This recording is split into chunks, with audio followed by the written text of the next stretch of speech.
don't know if you've ever watched like a Key and Peele series episode. I have no idea what that is. It is Jordan Peele and Keegan-Michael Key, who are the two actors that play in this production. So it's a comedy sketch that they do.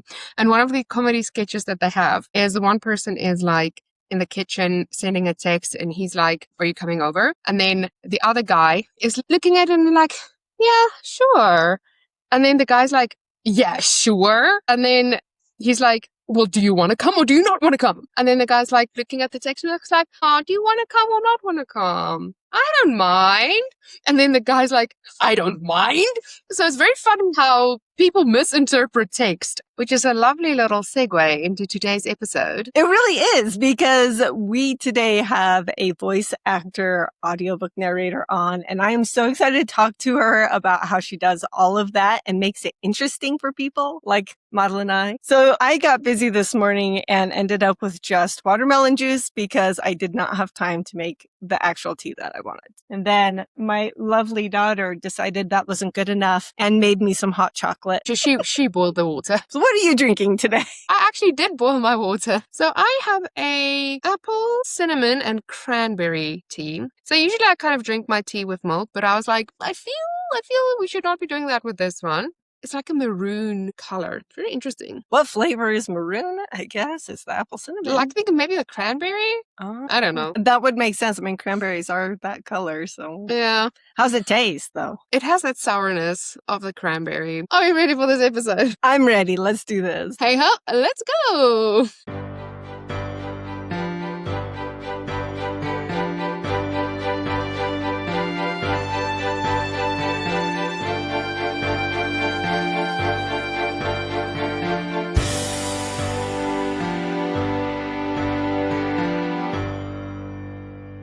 Hello, welcome to Tea and Tales. We are so happy to have you here with us. I'm Madeline Nanal. And I'm Sarah Sampson.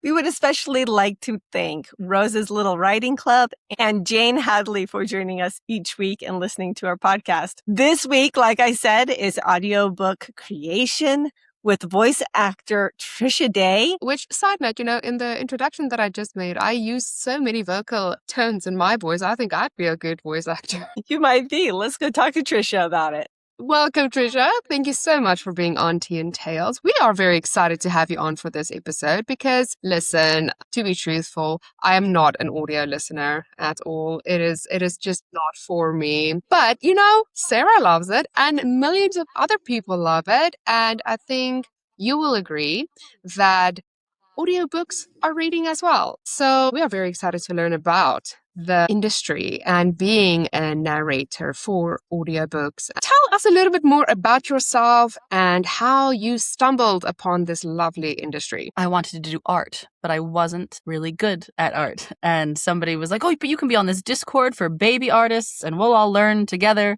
And someone in that server was working on the first Manacled podfic, which is an audiobook of a fan fiction. And I was like, "Oh, I can't draw, but I have a voice. Like, I can help record this Manacled story." So I got started in audiobooks. I wanted to make stories more accessible because listening is still reading and there's all these wonderful stories out there. And I felt it was important to bring certain fan fictions to life. I had my sibling just struggles reading and stuff and sitting down and getting through something. And I was like, oh, if I just record Wait and Hope, then my sibling can listen to it. And then maybe other people want to listen to Wait and Hope. And so it all got started primarily recording fan fiction. And then I jumped to published novels 2 years ago. That's been a lot of fun too. It's a different beast because the published novels I don't record live, whereas all the fanfic podfics I record like live with an audience and people can come and listen and interact with me, which is why it's a lot easier for me to have asides as well. It's like, oh, and this is what's happening in the world where I live. But I am a huge proponent of audiobooks. I actually just finished Andy Weir's Project Hail Mary, which I think was probably the best book I've listened to all year because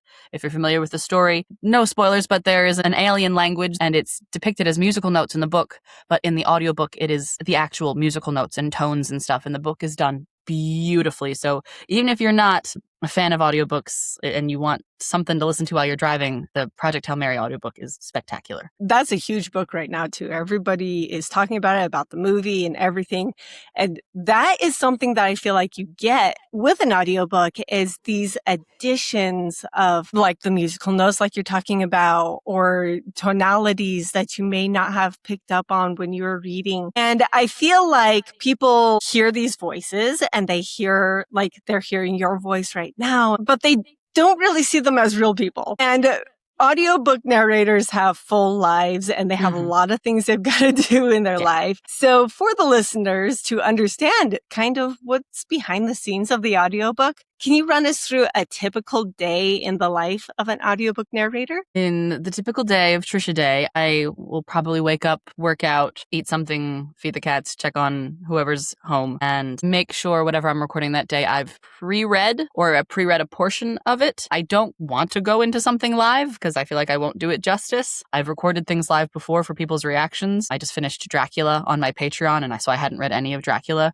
before, so I was going chapter by chapter each week with them, and I was like, what do you mean? Mina, stop! Don't do that! Like, what are you doing? The people listening are just like, yeah, this is the book. And so Dracula was fun to record live, but typically I will pre-read something or at least a chapter so I know what I'm getting into. I'll avoid dairy and carbohydrates because they make the throat clicky and like mouth soundy. And so it's a lot easier to edit out mouth sounds when you have not had dairy and carbohydrates or like complex carbohydrates. I'll usually sit for, depends on how much I'm recording in a day. If it's a 3,000 word chapter, I will chug through it. If I need to do 10,000 words, I'll probably record for 45 minutes, take a 15-minute break, and then come back on. When you're free, it's great because like a day like today, I could sit and record all day because everything cleared up. But it's important you set time aside for yourself and take care of yourself mentally as well. I'm sitting in a closet right now. I don't want to just stay in a hot, warm closet all day. I should see the outside world and stuff, perhaps. I loved how you talked about like when you plan to do recordings that you don't do dairy or carbs, because I'm like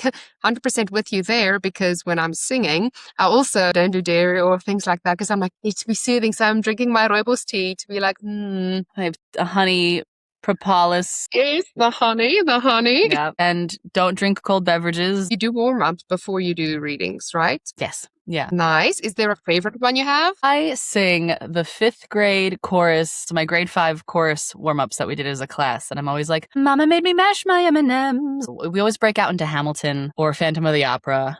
Think of me fondly when we've said goodbye. Like, and you just like keep going. There you go, because you get all the notes in there. Thank you. It's fun warm-ups. It's also important if you can like do a scale, blowing into a straw and blowing bubbles. It just like is a really good vocal warm-up as well. Lip trills. The lip trills. That. Yeah, the lip trills. Excuse me. A language. I know. Trills. It's the accent. Accents are good. I don't know how to do a South African accent. Few people do. Like, honestly, sometimes I'll be watching movies and I'm like, could you not?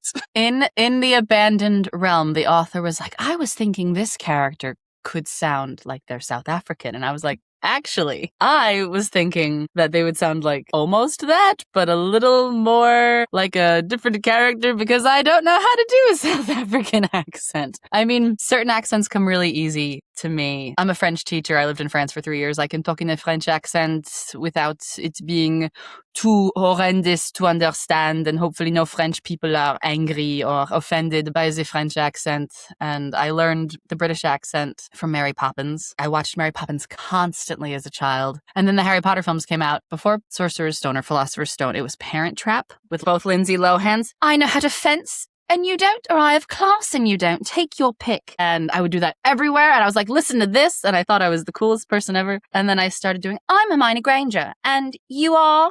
So that was, 2001? I thought it was the coolest thing ever. One of the stories I recorded, it was called Love in the Time of the Zombie Apocalypse, and there's an Australian accent. And I, for the life of me, could not do it. I had 3 different people from Australia record a sentence for me, so I could hear all, like, how they would enunciate and pronounce things, and if they put the emphasis on the correct syllable. And so even to do an Australian accent now, I have to say, play good cop, bad cop with your pet Lex Luthor. And the way I say Lex Luthor allows me to stay in the Australian accent, but I cannot get into it unless I say Lex Luthor. Love that. I love that one word kind of switches your brain to be like, yes, that is the accent that I'm going to talk in now.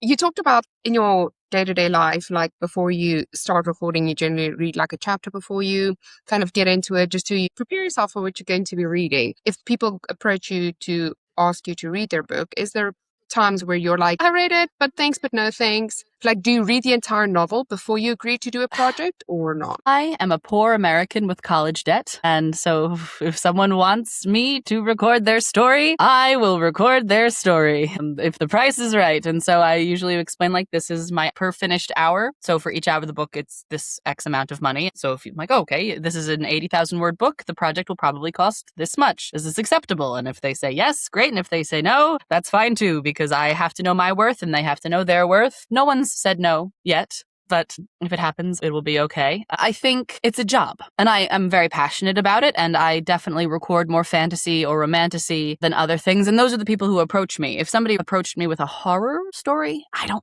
think I'd say yes. I'd be like, and then, like, I'd be so scared. I think horror and crime. I don't watch any true crime. I don't listen to any true crime. I don't watch Law and Order SVU. I want to escape into a fantasy world where someone is serving tea to a dragon. Excellent. It could be like a dark fantasy. It could be dark romance, but I would like it to be fantastic in that it's not happening in real life, because there's already too many things in this world to worry about. So to return to your question, if somebody wants me, that's excellent, and I will do it. I've auditioned for a few things recently. There was a dragon shifter thing, and there was a cozy tea thing, and now there's this reverse harem thing that I'm looking for. Do you do phonetics? Like when you see a script, do you actually do phonetics for different like accents that you have to do and stuff like that? Or is it just like a vibe here that you go through? I should have studied phonetics when I was studying French. When I studied abroad in France, I took a phonetics class. It was not a phonetics class. My professors in America later told me, so I don't know. So it's a lot of vibes. I have lived in several places all over the world, and I've lived with a lot of different like international populations, so I'm familiar with how sounds should go. I'm not always perfect with it. Typically, an author will give me a synopsis and then character blurbs, just like who they are, and like they're a peppy person from Chicago or an evil warlock who's been betrayed and now runs a tea shop somewhere. With certain authors, we'll get on the phone and I'll be like, okay, you've listened to my work for X amount of time. Do you think this person sounds like any other voice? And they can be like, yes, but higher. Or like this person, but American. And I'm like, how am I supposed to sound American with that voice? But sure. So some authors have points of reference for me because I did start in fan fiction. Britt Hansen wanted the character Guy to sound like the movie where the guy, everyone forgot the Beatles. And only the one guy remembered the band. Yesterday. I want him to sound like this. I had certain YouTube videos and sounds saved when I had to need the reference again. And so in the film, he goes, this one's cold, let it be. And then I would talk in as close as I could to the way he sounds in the film. And something I recorded, they wanted it to sound like David Tennant, but as Barty Crouch Jr. going, hello, father. And I had to always say, hello, father, before I went in to anything. There's definite cues and I keep tools. I have Post-its somewhere that are like this person, but sassier. This person, but a little softer. This person, but sad. I'm very blessed to have the capacity that I have with no formal training, and people seem to enjoy my work, and I can make things sound sad or happy, or we're going between some compartmentalizing brain thing to a chaotic scene outside, and so we have to go from calm to chaos. I actually just finished a story where in one of the chapters the character is drunk, and the author, they were like, yeah, go ahead and sound like a little rounder words, like you're stumbling. It was fun. It was good. I enjoy a challenge. And I remember when I was sitting at the book launch for The Outlaw Witch of Sherwood, and the author said, hey, Tricia's going to read us a piece. It's my favorite part that she does for me. And I thought, oh, well, this will be interesting. Get a little sneak peek into what the audiobook is going to sound like. Yeah. And she talked about how you did that back and forth of nailing down the exact voice that the author wanted and that communication with the author. Do most of the authors that you work with do that with you a lot, or a lot of them kind of love what you got, just move on with it? When we had the launch party for The Outlaw Witch of Sherwood, I read a scene with Little John, and Little John's voice came to me in the middle of the night, and I was in bed, And I was like, oh, I think Little John should sound. And I was like, this is what Little John sounds like. And I took my phone and got the recording app and I was like, Little John should sound like this. It's low and sharp and it only makes sense to me to talk like this. But what do you think? And I sent it to her and she was like, yes, that's Little John. So I'll keep voice notes. I was singing Pink Pony Club, but as like a Powerpuff Girl the other day. Pink Pony Club, I'm gonna keep on dancing at the Pink Pony Club. Like it was just high up. And I was like, what can I ever use that voice for? Like, I don't know. I enjoy working with indie authors and trying to give people the platform as much as I can.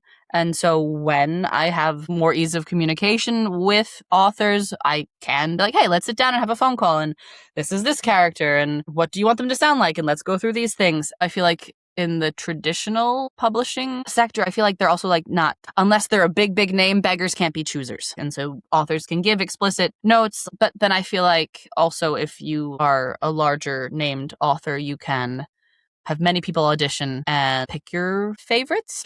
I don't think there's a lot of really specifics that happen in the professional sector. I think there's a lot of trust that has to go into it. So I think that's something fun in like the indie publishing and indie audiobooks area because I can sit down with the author. I feel like it's a more like wholesome and complete project because the author is having more say in the audiobook. And I feel like the author should have a lot of say in the audiobook, but that's not always the case. And is all of those voice notes and things like that, is that how you keep it consistent? Like review those before you do a scene with certain people? Or does it just start being natural to you as you're doing the project? It depends on the person, but they really do just live in my head rent free. Like the way I just pulled up Little John. But if you asked me to do another character, I would struggle with Nastasia. Nastasia is like up here and sharper and crueler. And I would have to like listen to my old stuff, the first book, to make sure I have all the bits correct for any future books or stuff like that. Some people just live in my head and some people don't. The Dead of Time is a large Harry Potter fan fiction where Hermione goes back in time and grows up with the Marauders. It's one of my favorite things. Trans lives matter and we don't support JKR in anything that she's doing.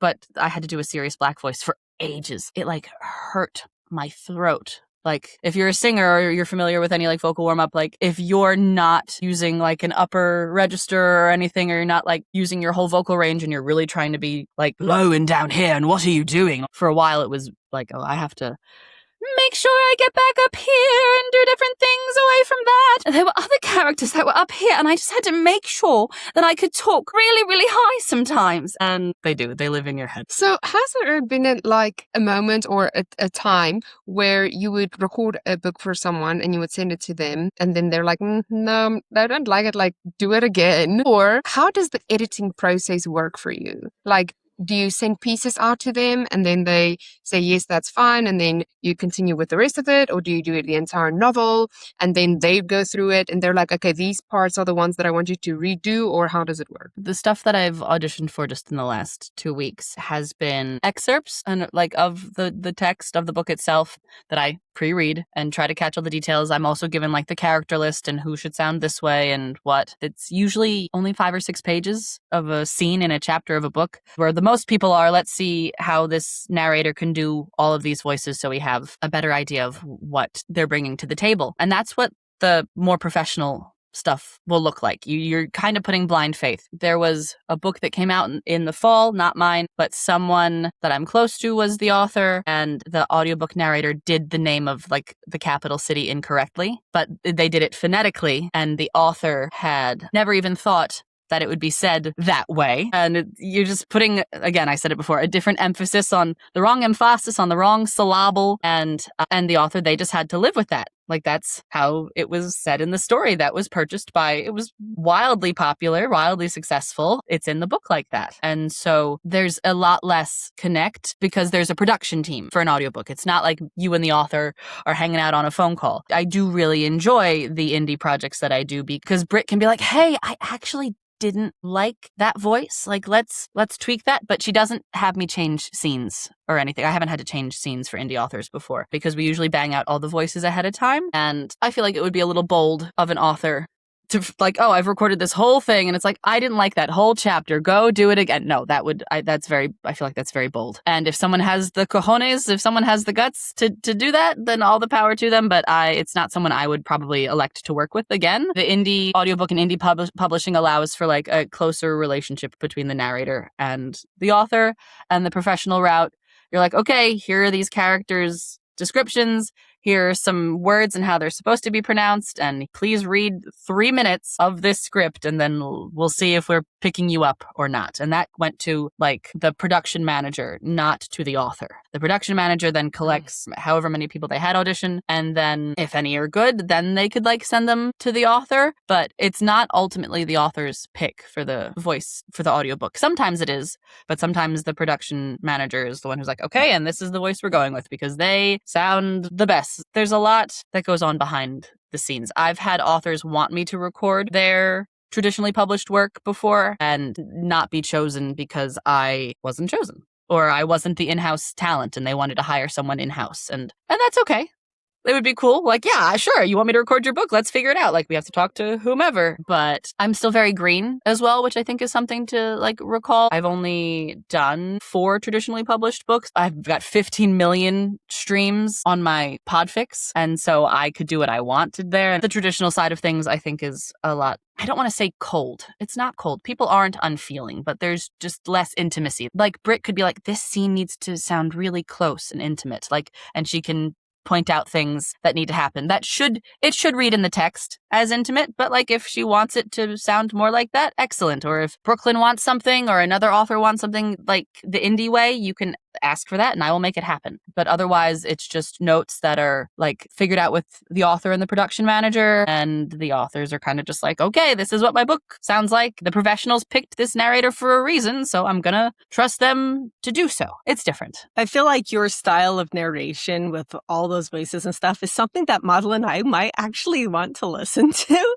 because that's her biggest thing about audiobooks is the characters don't have different voices. I need the different voices. I need the inflections. I need the tonalities. Is that something that is catching on more in the audiobook industry to have more voice actory narration? I would say yes. People want to hear a difference in characters. I mean, that's why the graphic audiobooks are doing so well, because it's a cast of characters. I think it's important to give each character a voice. Like, again, in Project Hail Mary, not to be critical, perhaps some of the female voices were a little close, like the female American voices were a little close, but then he did a fantastic job with like the Russian and the Kiwi New Zealand accent. And from Norway, there was a broadly African doctor, and he did very well with that accent as well.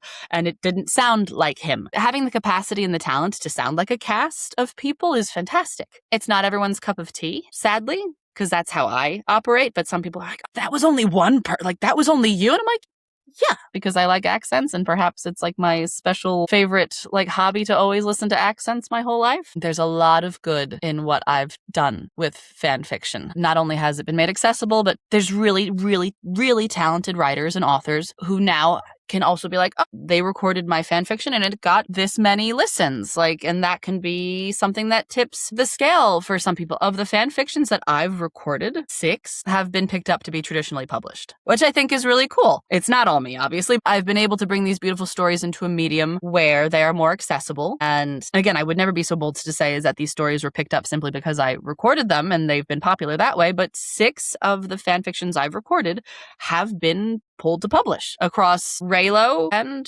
Dramini. It's pretty cool. It's not a small 6 is it's not a small amount at all. I think that goes to show how important it is to network across the industry, not just with other writers, but networking with people that do other things in the writing industry, like your editors, like your audio voice actors, things like that. Mm-hmm. Now, you've been in the industry for only a short amount of time, but especially with the rise of digital platforms, especially since 2020, when everybody went online, have you seen some changes and shifts in the industry and maybe some upcoming shifts that you are preparing for as a audiobook recorder? I think there's just been a growth. There's fast fashion, there's fast literature, and we have this world of Kindle Unlimited, and people are on there because they want to get picked up, and people are also on there to make a couple bucks. And I think it's what we've seen with the growth of artificial intelligence is that, I mean, Scarlett Johansson had a whole lawsuit because her voice was being used without her knowledge. I had to take all of my work off of Spotify because they wanted to keep my voice. They wanted it to be me, but speaking Hindi. That was the example they gave. It's like, well, we're making this more accessible. And I am all for accessibility. Then hire someone to translate the story, and then hire someone who speaks Hindi to record the story. You can't take advantage of creatives. I work 2 jobs already. I'm a teacher and I wait tables, and I do this for fun, and I would love to do this more seriously. It would be stupendous if this was the only thing I had to do. ACX is Audible's narrator and audiobook platform. And so that's actually where I got my first book. And it was like a tips for storing things book. Anyone can go on that site and make an account and look at what books need to be read and audition. So if there was like perhaps some religious poetry or a self-help book, if you think you have a good voice, you could go on and say, this is blah, blah, blah, and here's my audition for this. And you read it, and then you can submit it to them, and people can be chosen to do that and earn royalties or earn like per finished hour. So I think we're moving away from traditional or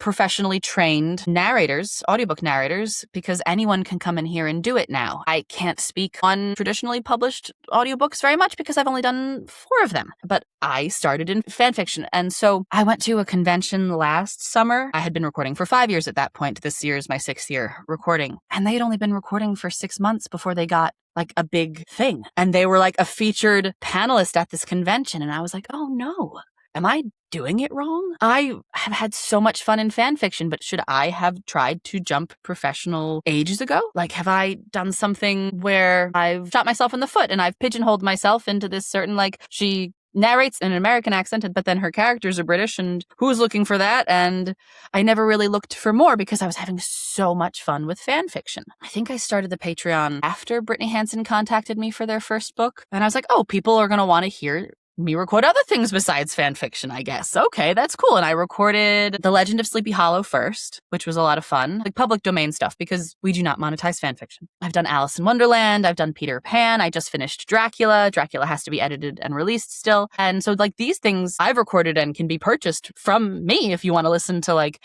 Alice in Wonderland read by Tricia Day.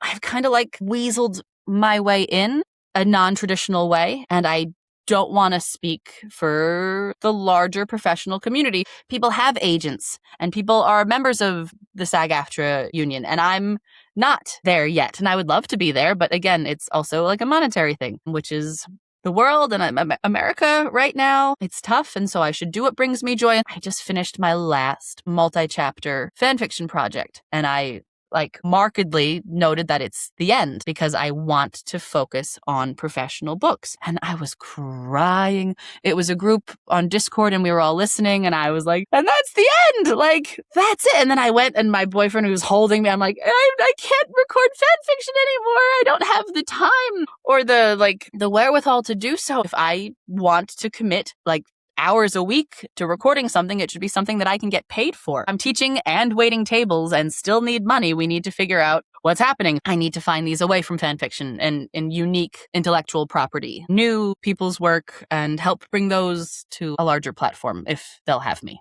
So I'm using the rest of this summer to focus on traditionally published fiction and the like. I love how audiobook narration is so similar to writing in the sense that there is a certain way to get into a certain industry, but every person's journey is different. And just because you didn't naturally or immediately do the traditionally published way doesn't mean it's the wrong way to do it. And so for someone who kind of wants to do this, like, and you are a beginner and you might not have a lot of money to be able to get the most expensive microphone or the most expensive headphones or stuff like that, like, what can someone use if they were like, you know what, I really want to try this out, I want to do some auditions, like what kind of equipment would they need to be able to do that? And would recording in your closet be good enough? You need to record in a quiet, consistent space, especially if you're going to do chapters of something. I can't take this and go sit on my bed like, oh, I want to sit on my bed today. No, I'm in my closet because it's sound dampening and there's foam cubes in front of me. I'm using a Yeti Blue microphone that I got for Christmas December 2020 from my mother, and it's still here and it's still perfect. Prior to that, I was using my iPhone. The iPhone microphone, and I imagine a Samsung or a Google phone, has an excellent microphone and a recording app or program of sort on its phone. This laptop I have is from 2019. It's not going to have the same capacity. I don't even know where the microphone is in my computer, but on the iPhone, you can just let it sit right there and you're there, just like you're speaking into the microphone here. So some of the first podfics I did, the first story I did was Manacled. I did that on a cell phone. I did Wait and Hope, another story on a cell phone, and I did another fan fiction called The Politician's Wife on a cell phone. And then my mom was like, here's a microphone for Christmas, and it was great. And it was totally different. These headphones, I think they're Sony. I think they're $12 on Amazon, and they're wired, and they plug into the base of the microphone. We have a foam guy on the microphone, but I don't have like a boom stick or an arm or anything to dampen sound further. I'm lucky to have a large enough closet that there's a whole desk in here, and then there's the clothes and then the foam cubes. But a quiet, consistent location. I use a program called Audacity. It's free to download on PC or Mac, and they have hundreds of videos showing you how to use it on YouTube. The most expensive thing I have is the microphone, but if you think about it over 5 years, 6 years, and like the depreciation of a piece of equipment, it's still doing very well. It doesn't really move. I don't move it. I've set it to its setting, and it's been that way for 5 years. I do check it to make sure it's still in the same spot, but it's fine. I used to live in a different location, and it was when I was recording a story with people on Discord, and there was a train that would always go by. And I'd have to be like, pause, train. And then we'd wait for the train to go by. So much so I think somebody made a t-shirt that said like, cut, train, or like a sticker that said cut and train on it. That was a fun time. That was back in 2022. So yeah, you want to have a quiet location. I don't have any windows in here. You don't want to be near a window. At that location with the train, I only had a space that had a window. But if you want to try recording, you should like read out loud for 20 minutes. If you can sit with a book and read out loud for 20 minutes, you'll see if this is for you or not. And it's not going to be easy for everyone. And it might even be difficult, but you still want to do it. Back in early COVID when I wasn't working and we were all just home, I think I sometimes recorded 4 hours a day with people because we had nothing else going on, and we would just sit and record and go and go and go and sure take like 15-minute breaks in between. But now I'm like, okay, 45 minutes, I got to take a lap. Even 30 minutes sometimes. I'm like, my brain's not working. After a full day with like 211-year-olds, or if I'm on my cycle, I'm like, actually, I have period brain and I can't even think of these words. Like the spirit is willing, but the brain is actually not willing in this point. If you want to have a nice hobby, try it. Ask if you have permission from the author to start with fan fiction. Try something out. Most people would be honored to have something of theirs recorded or want to be recorded. Calling back to the ACX site for Audible, like anyone can try and do it now. But don't make yourself crazy unless like take a book and read for 20 minutes and see if you can do it. People want to take on these large fan fictions that are 300,000 words. And I'm like, try to read 3,000 actually. Let's try 3,000. For every, I think 1,000 words, it's 10 minutes for me. And so if it's 3,000 words, we're going to take 30 minutes. And if you can do that, excellent. If it's 17,000 words, you're going to take a lot longer. An 80,000 word book, what's the math? That's 800 minutes. So it's like 13 and a half hours to just do the recording of an 80K book. Are you going to sit in this closet for 13 hours? I don't know. And so also like the turnover is different. With like more traditional publishing, there's people sometimes go into studios or, okay, you have 2 weeks to record these 300,000 words and you just have to like find it in the 2 weeks. I have a book coming out in October that she's like, well, I want to tell you now so you can get started now. And I'm like, okay,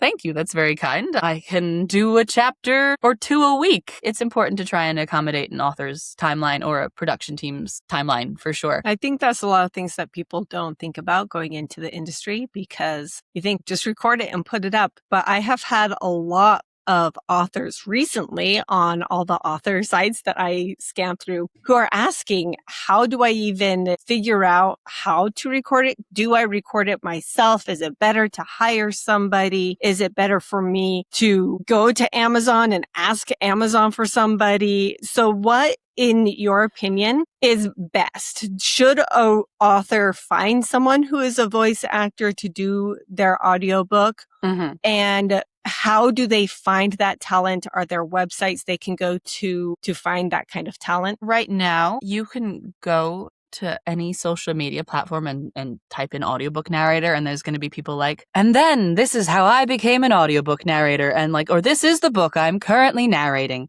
The narrators have made themselves more accessible, and people can be like, hey, I'm going to slide into your DMs because I have this project. And like, if they allow that, that's great. Two people who were indie publishing, and someone had me record their book, and the other person was like, well, from what I've heard, if it gets picked up traditionally, the publishing house isn't always happy that there's already an audiobook. I don't have the knowledge to say whether one is right or the other, but again, I think it's about making your story accessible. And so if you can bring your story into this other medium as you're trying to grow it, I think it's a good thing. But I might be misinformed, and the indie publishing world is so different, and there's pitfalls here and there. I hope I haven't screwed Brittany up by making these indie audiobooks. I would hate to have hindered success in any way, shape, or form. That would break me. I think it's just your ethics, whether you want to work with Amazon and like put something online for like Kindle Unlimited, and it's like, well, okay, are we here for money? Are we here for success? Are we here it's everyone's situation is different. I truly think an audiobook makes everything more accessible. And if we have these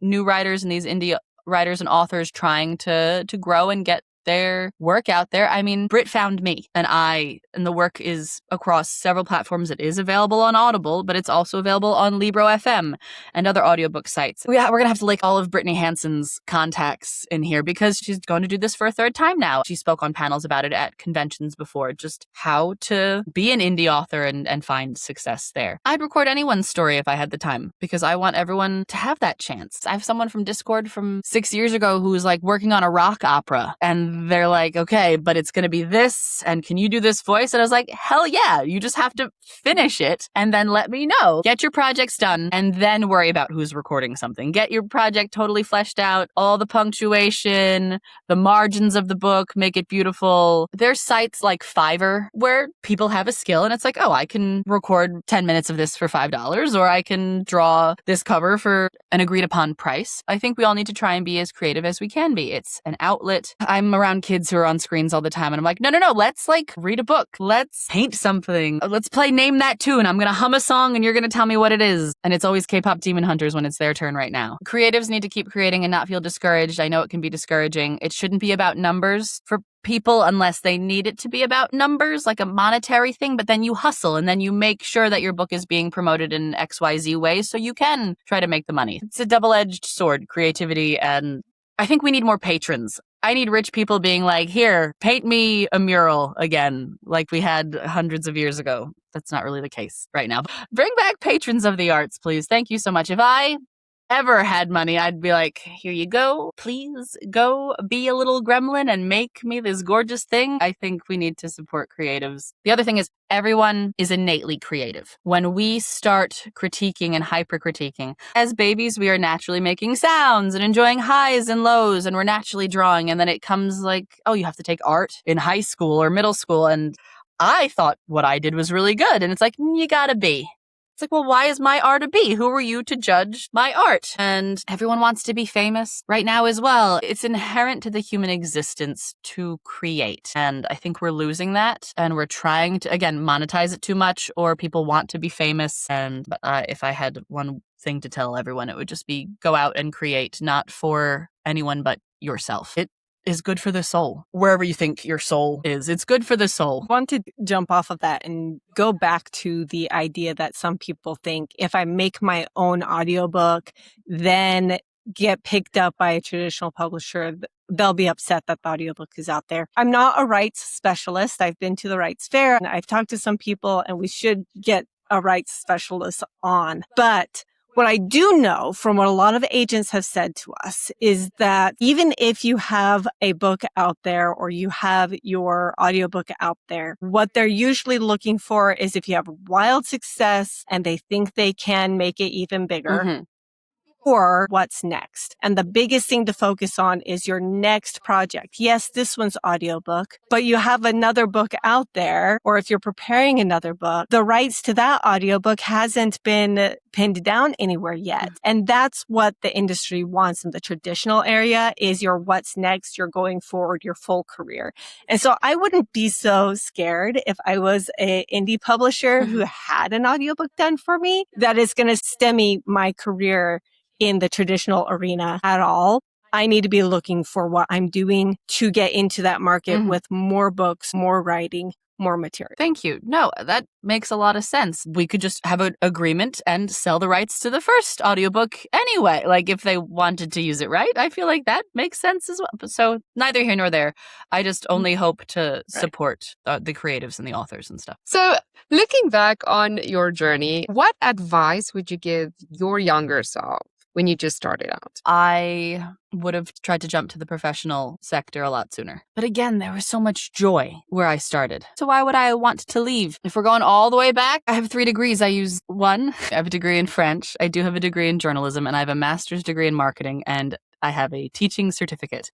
And I'm a teacher right now and an audiobook narrator. And so I can market myself. And I'm good at that. You don't know what the world's going to hold. This is a hypothetical, obviously. I'm not going to go back to 18-year-old Trish and be like, wait, stop. Don't do that. Study this instead. French has been enormously impactful on my life. And I lived over there and I lived in Spain for a bit. My desire to learn about other cultures and like see the rest of the world. I'm very lucky to have been able to done that through education. What would I tell my younger self? It was COVID and I would have tried to market myself a little differently just to like more professionally, but I was having so much fun in my playground where I was. So I don't regret it, but life would potentially look a little bit different. So yeah, I would have started professionally sooner or like tried to make the jump professionally sooner. Thank you, Tricia, for joining us today. You have been such a pleasure to talk to and such a sweet soul, an amazing voice. Thank you so much. Thank you very, very much. This is a lot of fun and it made me feel full of love and very happy. So my absolute pleasure. Let's do it again sometime. And if you as our listener are looking for more from Tricia Day, you can find her details on Linktree at tricia.day, or you can look her up at Beatific Bean on Linktree. Or you can find her on Patreon if you want to be her patron. She says she loves that. You can find her at Tricia Day, all one word. We'll put all those links in the show comments. We like to keep things short here on Tea and Tales. Get your fingers back on the keyboard and your pens back on paper. And if you like what we are doing here, if you love the guests that we have on, the topics that we are discussing, and just seeing our lovely faces and hearing our awesome voices, go follow us on Instagram, Threads, and Facebook at Tea and Tales Podcast, and on Twitter/X and TikTok at Podcast Tea Tales. And then, if you want to help us so that the algorithm can shoot us up, you can go to Apple Podcasts and Spotify and like and comment and share and tell us, what has your favorite audiobook been from a narrator before? And then you can go help us go up, it's our moment. Then join us next week when we have our agent spotlight with Jessica Berg. Happy writing. Bye.